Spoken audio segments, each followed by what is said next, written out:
Hey everyone, welcome back to my channel. চলে এসেছি আবারও একটা মিনি ব্লগ নিয়ে। অনেক দিনের ইচ্ছে ছিল বাইকে করে দার্জিলিং যাব, সেই মতোই বেরিয়ে পড়েছিলাম দুজনে।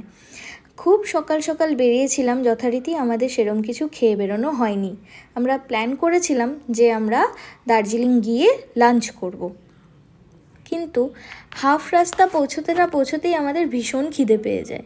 তো ফার্স্টেই আমরা চলে যাই একটা ক্যাফেতে খুব ভালো মতন ভরপেট লাঞ্চ করে আমরা বেরিয়ে যাই দার্জিলিংয়ের উদ্দেশ্যে। ফার্স্টেই গেছিলাম বাতাসিয়া লুপে। আমি এখানে আগে কখনো যাইনি, তো খুব এক্সাইটেড ছিলাম যাওয়ার জন্য। এত সুন্দর, আর ওয়েদারটা ওই দিন এত ভালো হয়েছিল, বৃষ্টি হালকা আর খুব কুয়াশা, ঠান্ডা ঠান্ডা লাগছিল। তার ওপরে উপরি পাওনা হলো টয় ট্রেন। আমরা ঠিক যেই সময়ে ওখানে পৌঁছেছি তার ঠিক 5 মিনিট পরেই টয় ট্রেনটা সেখানে এসে দাঁড়ায়।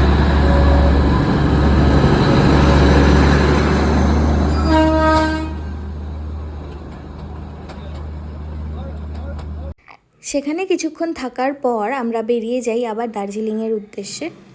পৌঁছানোর আগেই বৃষ্টিতে ভিজে সে এক অবস্থা। ফাইনালি যখন আমরা দার্জিলিং পৌঁছালাম তখন 4:30 বাজে বিকেল। তো প্ল্যান অনুযায়ী আমরা চলে যাই কেভেন্টার্সে। আর সত্যি কথা বলতে আমরা কেভেন্টার্সের জন্যই দার্জিলিং গেছি ওই দিন। আর আমাদের সব সময়ের একটা ফেভারিট জায়গা। তো সেখানে আমরা কিছু খাওয়া দাওয়া করে বেরোনোর সময় সফটি নেই, আর কেভেন্টার্সে গেলে সফটি মাস্ট খেতেই হবে। বিশাল টেস্টি ওখানে সফটি। তারপর আমরা ওখান থেকে বেরিয়ে চলে যাই ম্যালে একটা প্রোগ্রাম মতো হচ্ছিল, গান গাইছিল কিছু লোক। আর খুব ভালো লাগছিল, একটু রৌদ্রও উঠে গেছিলো, তো আরাম লাগছিল ভীষণ। এত ভালো একটা এক্সপিরিয়েন্সের পর তখন আমাদের মনে হয়েছে যে এইবার তো বাড়ি ফিরতে হবে, কারণ অনেকটা দূর। তো ফেরার সময় আবার আমরা বৃষ্টির মুখে পড়ি, তারপর আমরা আস্তে আস্তে ফিরে আসি বাড়িতে।